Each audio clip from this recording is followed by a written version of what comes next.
오늘 말씀의 제목은 임마누엘, 하나님이 우리와 함께 하심입니다. 내용이 지난주에서 바로 이어지겠습니다. 때는 주전 8세기 유다 나라가 북쪽에 있는 두 왕국 아람과 에브라임의 연합군의 공격을 받아서 매우 위태로운 지경에 있습니다. 왕 아하스는 중심을 잡지 못하고 그 앞에서 벌벌벌 떨고 있었습니다. 이때 이사야 선지자가 하나님 말씀을 전합니다. 두려워하지 마시오. 하나님이 함께 하시고 저 두 북왕국들은 곧 사라질 터이니 두려워할 것 없습니다. 라고 왕에게 하나님 말씀을 전하고 믿음으로 굳게 서면 흔들리지 않습니다. 라고 권면했지요. 그런데 이 아하스 왕은 그 말을 믿지를 못합니다. 그래서 이사야가 하나님께 징조를 구하라 그럽니다. 징조, 표적이라고도 하고 사인입니다. 어떤 하나님이 사인을 보여주시면 하나님이 정말로 그 말씀을 지키시겠구나 하고 믿을 수 있지요. 왕에게 사인을 한번 구해보시지요 말했는데 왕이 거절합니다. 나는 징조를 구하지 않겠습니다. 하나님을 시험치 않겠습니다. 그 말이 믿음이 좋아서 하는 말이 아니고 하나님이 사인을 안 보여주셔도 나는 잘 믿을 테니까 굳이 그렇게 안 하셔도 됩니다. 그런 뜻이 아니고 반대입니다. 아하스는 그 마음에 하나님에 대한 신앙이 전혀 없어요. 하나님을 믿을 마음이 없기 때문에 굳이 하나님이 보여주셔도 내가 전혀 도움이 안 됩니다. 그런 느낌이 되겠습니다. 겉으로 말은 표현은 똑같아도 속마음은 하나님이 다 아시고 이사야 선지자도 알았습니다. 그래서 이사야가 말합니다. 13절에 보시겠습니다. 이사야가 이르되 다윗의 집이여 청컨대 들을지어다. 너희가 사람을 괴롭히고 나의 하나님을 괴롭히려 하느냐. 하나님이 지금 괴로우시라는 거예요. 우리가 하나님을 어떻게 괴로우시게 해야 됩니까? 하나님의 말씀이 우리에게 있는데 그것을 믿지 못하는 하나님은 우리에게 늘 평강과 또 사랑으로 인도해 주시고 어려운 문제가 있어도 주님은 피할 길을 주시는데 우리가 믿지 못하면 그러니까 자녀가 부모님의 사랑을 믿지 못하고 막 힘들어하면 부모님이 얼마나 괴롭겠습니까? 그겁니다. 하나님이 우리를 보시고 괴롭다 그러시면 어떻게 되겠습니까? 그렇죠? 우리들이 주를 의지하고 항상 나와 함께 하시는 주님을 믿고 감사하면서 세상의 어려움도 이겨내면 하나님께 기쁨이 될 것입니다. 지금 이 아하스 왕은 하나님을 괴롭게 하는 사람을 되었습니다. 14절에 이사야가 말합니다. 주께서 친히 징조를 너희에게 주실 것이다. 징조는 사인이죠. 사인은 의미가 중요합니다. 어떤 교회로 들어오는 길 입구에 교회라고 적혀 있고 화살표가 있으면 그거는 사인입니다. 이 길로 가면 교회가 된다. 그런데 그 화살표를 아무리 들여다봐도 거기에 교회가 없습니다. 사인은 그 자체로 중요한 것이 아니라 그것이 무엇을 의미하는가가 중요한 것이지요. 여기에서도 하나님이 어떤 사인을 주실 건데 사인 자체가 아니라 그 의미하는 바가 중요하겠습니다. 그러면 이 친히 주실 이 징조가 무엇인가? 처녀가 잉태하여 아들을 낳을 것이요 그의 이름을 임마누엘이라 하리라. 굉장히 유명한 말씀이지요. 바로 예수님께서 동정녀에게서 나실 그 예언의 말씀이 되겠습니다. 신약 성경에도 예수님에 대한 구약의 많은 예언들 중에 맨 먼저 인용되는 것이 이것입니다. 처녀가 잉태하여 아들을 낳을 것이요 그의 이름을 임마누엘 하나님 우리와 함께 하심이라는 이름을 가진 특별한 아이가 태어날 것입니다. 자, 그런데 이때는 예수님으로부터 700년 이상 이전이거든요. 그러니까 이때 예수님이 너무 먼 미래십니다. 7세기 이상. 그런데 본문의 이 맥락은 당장 북쪽의 왕국들이 쳐내려오는 긴급한 상황이거든요. 그러니까 그분들에게는 지금 이 말씀을 받고 읽고 있는 BC 8세기 그 당시 사람들에게는 이것이 무슨 의미가 되겠는가를 우리가 생각해 볼 필요가 있습니다.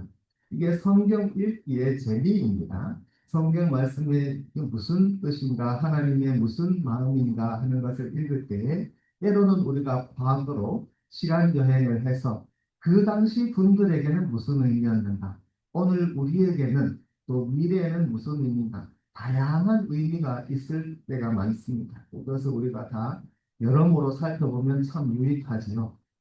그 당시에는 당장 지금 위기를 맞이하고 있는 백성들에게는 이 말씀이 무슨 뜻이겠는가? 아마도 그 당시의 사람들이 모두가 잘 아는 어떤 아이가 태어났을 것입니다. 그 아이는 지금 우리들은 누군지 모르지만 그 아이 자체가 중요하다기보다는 사인입니다. 이 아이가 어떤 이름인가, 아이의 의미가 무엇인가, 이게 중요한데 그 아이의 이름은 임마누엘이 될 것입니다. 하나님이 우리와 함께 하신. 그러니 이 아이는 어느 곳을 가더라도 하나님에 대해 말하는 아이입니다. 이름으로.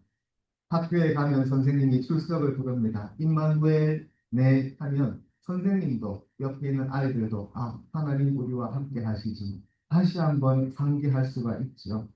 우리도 그런 사람이 되면 좋겠습니다. 우리 각자가 비록 부족해서 내가 하나님의 영광을 드러내겠는가? 나는 그렇게 대단한 사람이 아닌데, 그러나 우리가 사인이라는 나 자신이 아니라 내가 하나님을 가리키는 사람, 예수님을 사람들에게 보여주는 사람.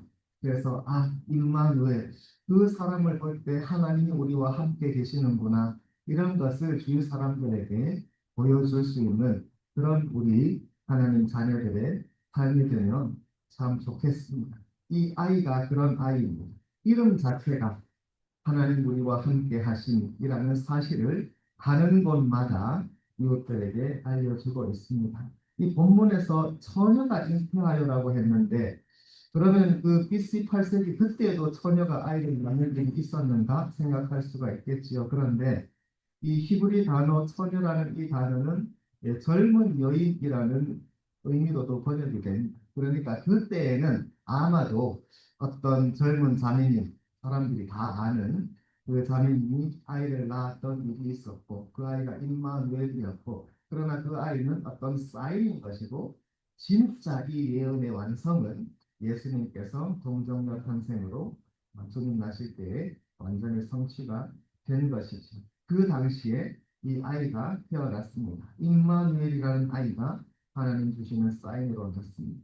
15절에 그가 악을 버리며 선을 택할 줄 알 때가 되면 선악이라고 하면 굉장히 윤리적인 느낌이기 때문에 이 아이가 자라서 아 선과 악을 알 정도의 나이, 성숙한 나이가 되었는가 생각할 수가 있는데 이 선악이라는 단어는 의미가 더 넓다고 말씀드렸죠. 그래서 호불호에 더 가깝습니다. 의미가 좋으면 가지고 싫으면 버리고 그 얘기입니다.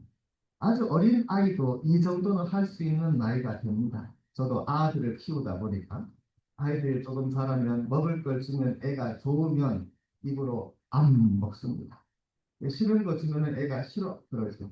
여러분 우리가 예스 하면 고개를 끄덕하고 싫으면 아니 흔들지 않습니까? 그게 고개를 옆으로 흔드는 거랑 노우라는 거는 사실 아무 상관관계가 없거든요. 그런데 우리가 너무 자연스럽게 하다 보니까 자연히 고개 아니 하면은 아니라 그 우리가 바로 알아듣게 되는데 원래 그 동작하고 아니라는 느낌은 아무 상관이 없는데 제가 아이들을 키우다 보니까 뇌피셜입니다. 그런데 끄덕은 맛있는 게 있으면은 안 먹는 거. 싫은 음식 중에는 아니 안 먹는 거. 거기서 나오지 않았나 생각을 해보게 되었습니다.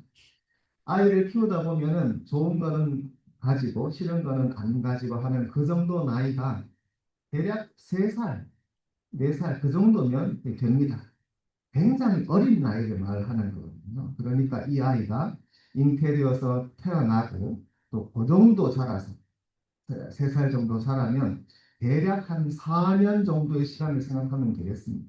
이 예언이 주어질 때부터 한 3, 4년 이내에 가까운 미래가 되는 것이죠. 뭐 4년이라는 세월이 길다면 길지만 또 우리가 세월을 이렇게 나이를 먹다 보면 세월이 빨리빨리 가지 않습니까? 4년이라는 세월도 길지만도 않지. 그렇지만 한 사람의 인생에 굉장히 많은 변화가 있습니다. 여러분 4년 뒤에 어디에 계실는지 또 어디서 뭘 하고 계실지 궁금하죠. 하나님 뜻 안에서 우리들이 가진 꿈과 계획대로 주님이 힘주셔서 또 인도해 주시고 좋은 일들이 일어나서 각자 또 하나님 인도하시는 가운데 또 많은 일들을 또 하는, 그래서 주위 사람들에게 도움을 주는 그런 삶들이 다 되시기를 바랍니다. 4년 후에 여러분 어디에 있더라도 늘 응원합니다. 어떤 사람은 이게 조금 원래 계획이랑 달라지는 경우도 있을 거예요. 그런 경우에도 놀라지 말고 하나님이 함께 하시니 주님께서 뭔가 새로운 일을 행하시려고 내 계획과는 다르게 인도하시는구나, 또 그렇게 믿음으로 가는 우리가 되기 바랍니다. 4년 세월은 한 사람 인생에서 굉장히 의미 있는 변화를 일으키기에는 충분한 시간이 되겠습니다. 이 당시의 사람들에게도 비록 당장 북쪽의 왕국들이 쳐내려와서 지금 불안해하고 있지만 멀지 않은 미래에 3년, 4년 정도 비록 우리가 인내할 시간은 필요하겠지만 하나님이 도와주셔서 뭔가 큰 변화가 있을 것입니다. 그래서 그 아이가 악을 버리며 선을 택할 줄 알 때가 되면 엉긴 젖과 뭐 커드 같은 거, 요구르트 같은 거, 그런 유제품, 그런 것과 꿀을 먹을 것이다. 이게 무슨 말인가? 이따 나오겠습니다. 16절, 이 아이가 그렇게 싫은 거는 버리고 좋은 거는 먹고 취하고 그렇게 되기를 알기 전에 내가 미워하는 두 왕, 아람과 에브라임, 그 두 나라 왕들입니다. 그 땅이 황폐하게 되리라. 원어의 의미로는 버림받으리라. 우리가 땅이 있으면 웬만하면 가지겠어요. 그 땅에 뭐 농사를 짓든지 그렇지 않더라도 뭐 집을 짓든지 뭐 할 수 있잖아요. 그런데 이 왕들의 땅이 얼마나 황폐해졌는지 사람들이 줘도 안 갖는 땅이 되어버렸다. 가시 엉겅퀴 그렇게 쓸모없는 버림받은 땅이 되어버릴 것입니다. 언제? 한 3, 4년 이내에, 그 전에 하나님께서는 그 두 왕이 그렇게 그 왕국이 망할 것이니 염려하지 말아라 말씀하시죠. 17절입니다. 여호와께서 에브라임이 유다를 떠날 때 그 남북 왕국의 분열이 일어나는 그때로부터 보지 못한 일을, 처음 당하는 일을 이제 일어나게 하실 것인데 곧 아수르 왕이 오는 날입니다.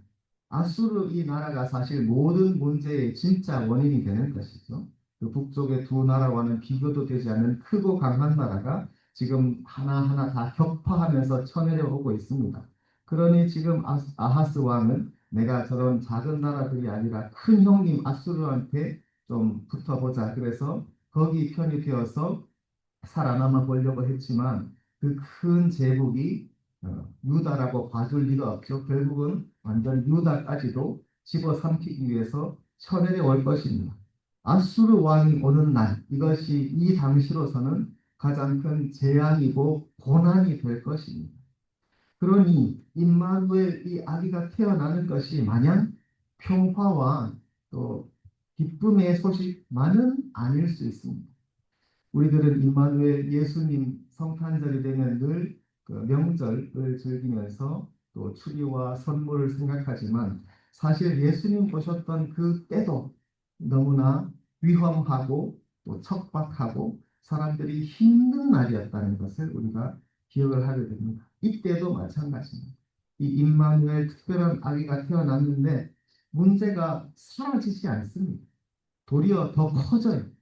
이전에 마주했던 문제보다 더 큰 그런 문제가 생길 것인데 아수르 왕이 올 것이다. 그렇게 말씀하십니다.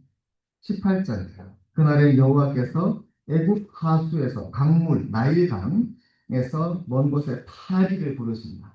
애굽 이집트는 고대로부터 정말로 강국이었죠. 세상의 최강이었던 때도 있었고 전통의 강호, 뼈대 있는 집안, 그런 에집트였는데 애굽이 이때는 완전히 파리처럼 그렇게 다른 민족의 지배를 받는 동일호랑이가 되어버렸습니다.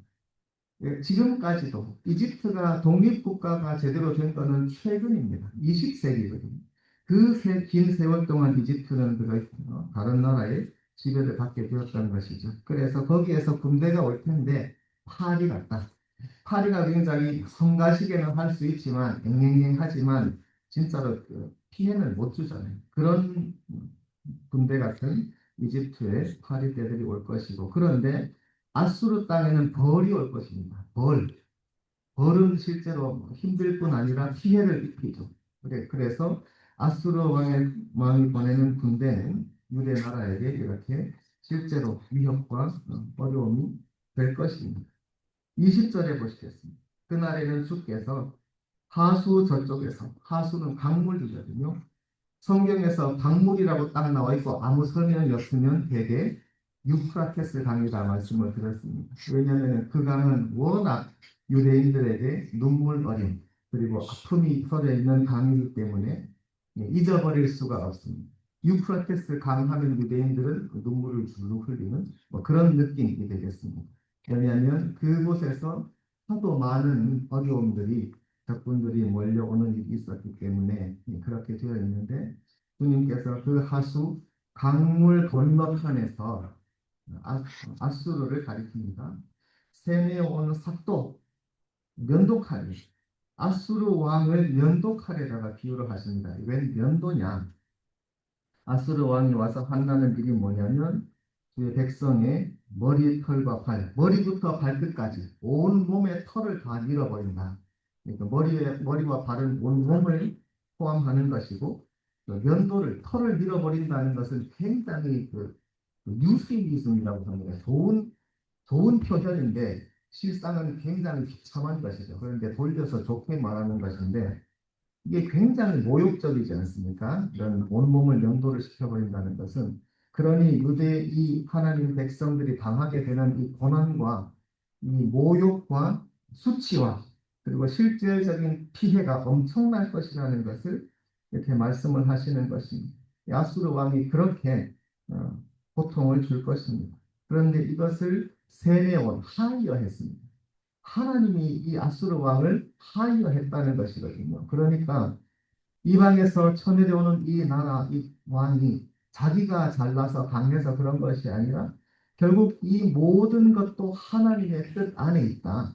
주님이 다스리시는 것인데 주의 백성들이 하나님 앞에 잘못을 한 것이 있기 때문에 주님께서 바로잡기 위해서 이런 일을 하시는 것이다라는 의미가 이 세내어온 주님이 친히 하여 하신 면도칼 그 단어의 뜻이 있습니다. 비록 우리가 이해할 수 없고 힘들지라도 이것이 주님의 뜻 안에 있다는 것을 꼭 믿어야 합니다. 그게 더 좋지요.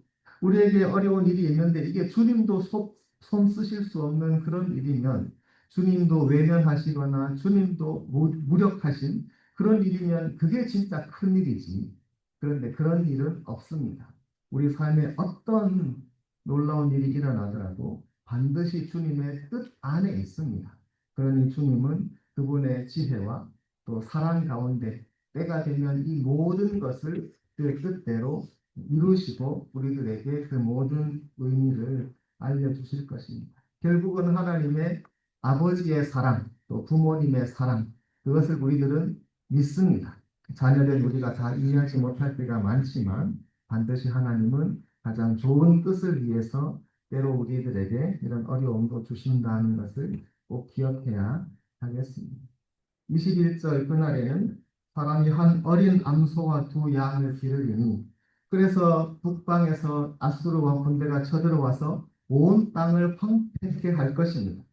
그래서 더 이상 사람이 살 수 없는 그런 땅이 되고 땅이 버림받아서 엉겅퀴, 가시나무 이런 것만 나고 농사도 지을 수 없고 심지어 거기에 들어가기도 힘든 그런 땅으로 변해버릴 것입니다. 그러니 농사 지을 수가 없고 그러니 평소에 먹던 빵이나 포도주나 이런 걸 먹을 수가 없어요. 음식이 굉장히 귀해지겠죠.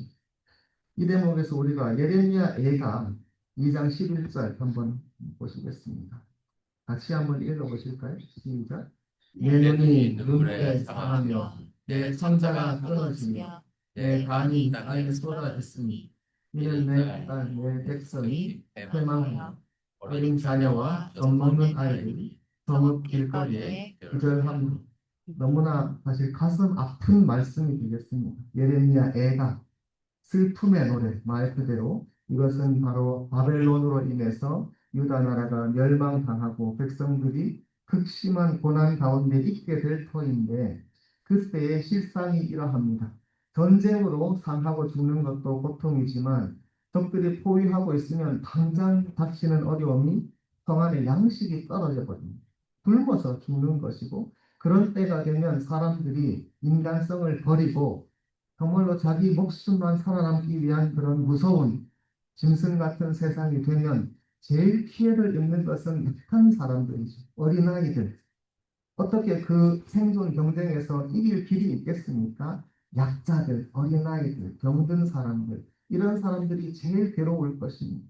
바로 이 본문에서도 다름 아니라 어린 자녀와 젖먹는 아이들이 기절해서 먼저 죽는 것입니다. 이런 괴로운 광경을 예레미야 선지자가 슬픔의 노래로 보여주고 있습니다.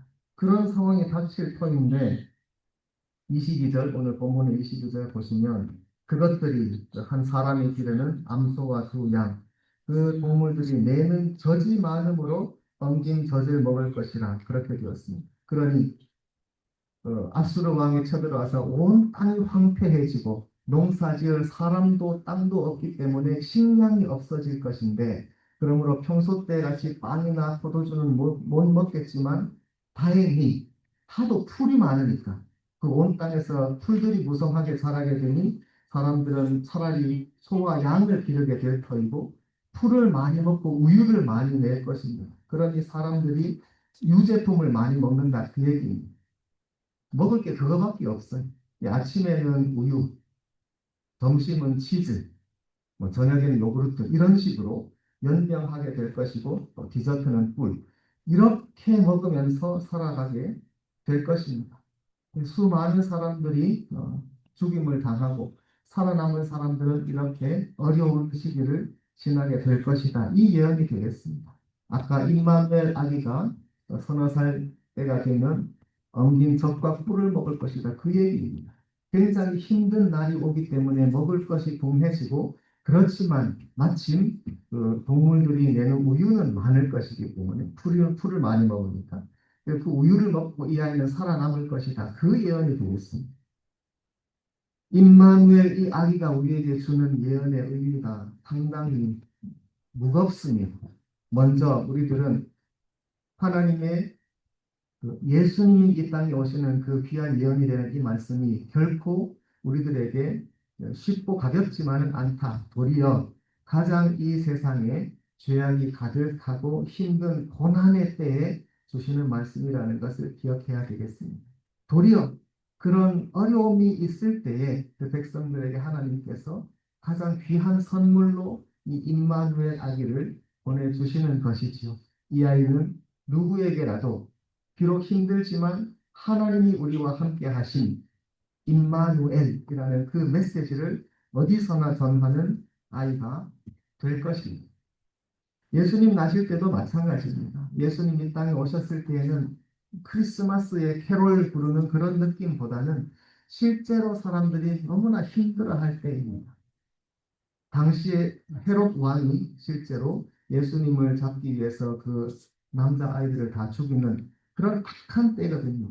아무 잘못이 없어도 하루아침에 그렇게 죽임을 당할 수 있는 그런 이 세상의 죄와 고난이 많은 때에 예수님께서 이 세상에 오신 것입니다. 천사를 통해서 요셉의 꿈에 말씀하시기를 이 아이의 이름은 예수라 하라 자기 백성을 자기 죄에서 구원하실 자이시니라.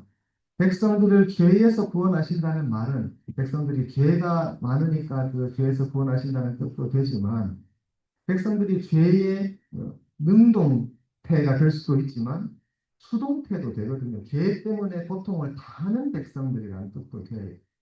죄가 있으면 내가 다른 사람에게 어려움을 주기도 하지만 그 헤롯 왕 같이 악한 사람이나 세상의 그런 나쁜 일로 인해서 내가 죄로 인해서 고통을 받아요. 내가 그 죄의 피해자가 되는 그 백성들도 그들도 죄로부터 구원받아야 하거든요. 예수님께서는 이렇게 그 백성들의 그 죄와 그들을 괴롭히는 그런 세상의 악함을 인해서 그들에게 구원이 필요하시기 때문에 오신 분이 가장 힘들 때, 이 세상에 구원이 필요할 때 예수님께서 선물처럼 오신 것이죠. 아하스 왕 이 당시에 이 아이가 자라나면 그 문제가 당장 해결되지 않습니다. 도리어 문제가 더 커집니다.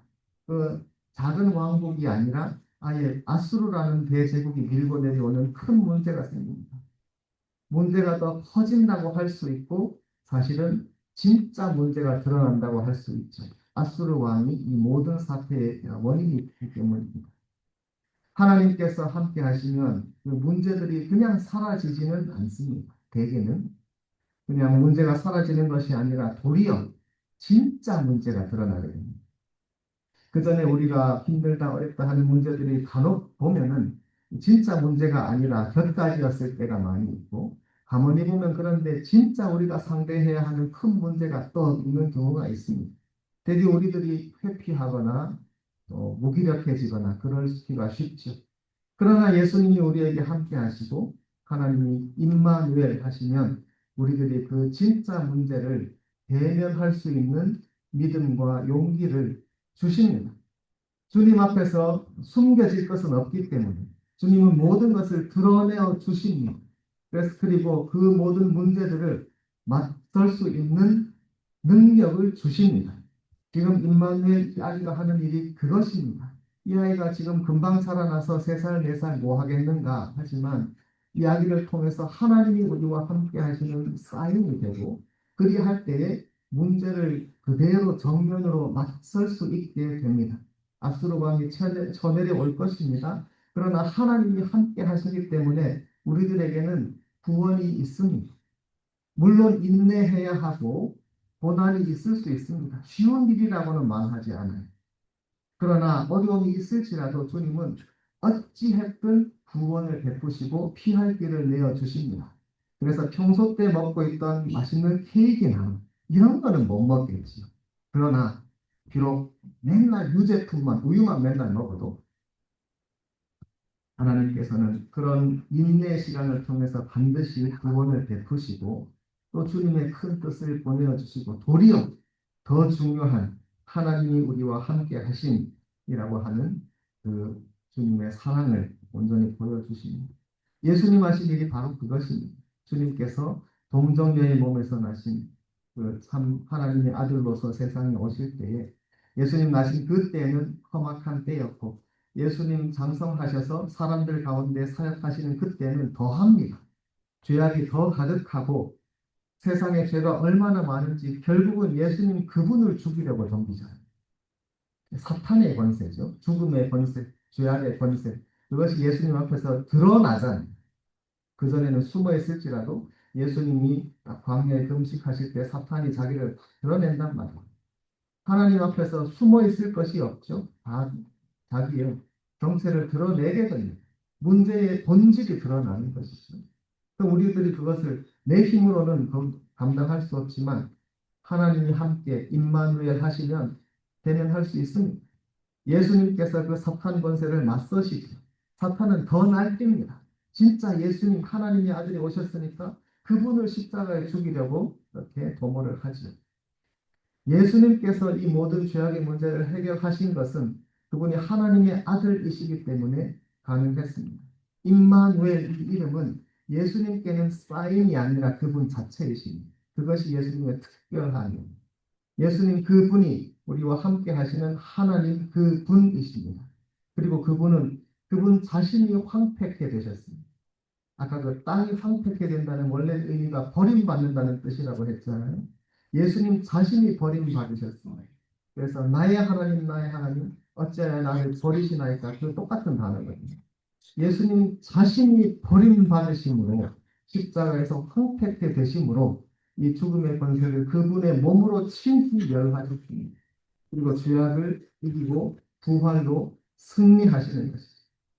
오늘 본문의 임마누엘 예언은 예수님 오시기 약 700년 이상 이전에 미리 보여주신 사건이고 그러나 하나님이 우리와 함께 하시면 이 세상 죄악도 믿음으로 이길 수 있다는 것을 보여주시는 귀한 말씀입니다. 우리들에게는 이 예언뿐 아니라 그 예언의 완성이 있습니다. 예수님께서 실제로 처녀에게 나시고 세상 모든 문제의 뿌리인 죄악과 사망의 권세를 드러내시고 십자가로 승리하셨습니다. 그분이 살아나심으로 우리들은 이제 어떤 문제도 우리 앞에서 하나님과 함께 있기에 우리들이 승리할 수 있다는 것을 증명해 주셨고, 날마다 날마다 우리 삶 가운데 그것을 보여주시니 그의 자녀된 우리들은 이 귀한 선물과 복을 받은 사람들입니다. 살다 보면 별일이 다 있지만 우리들이 뜻을 세우면서 특별히 공부를 하면서 성실하게 사는 동안에 예기치 못한 문제들이 있을지라도 어떤 문제도 임마누엘 하나님이 우리와 함께 하시면 능히 이길 수 있다. 하나님께서 해결책과 구원을 예비해 두신다고 하는 것을 굳게 믿으면 우리들이 이 세상에서 하나님 살아계심을 증거하는 사인이 될 수 있습니다. 하나님이 살아계심을 보여주는 그의 귀한 복된 자녀들의 삶을 우리 모두 살 수 있도록 하나님의 은총이 함께 하시기를 축원합니다.